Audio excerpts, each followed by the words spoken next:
Jon Jones is prepared to dump his world title in the bin rather than defend it against Tom Aspinall.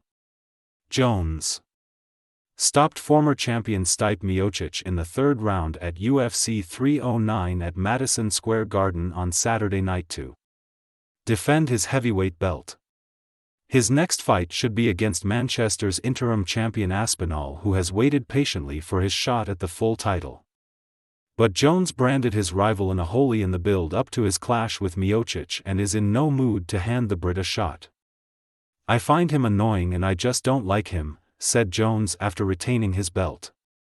"If I give him the opportunity to fight me, I want to be compensated. I want that FU money, or else my life is perfect without him. He needs me.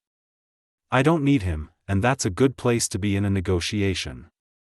I want to be compensated to the point where, if I won or lost, then it really wouldn't matter. Tom can have the heavyweight championship, I don't really care about it. My value doesn't really lie in belts anymore, I've created something much bigger." Jones wants to instead face light heavyweight champion Alex Pereira, but UFC CEO Dana White is not keen.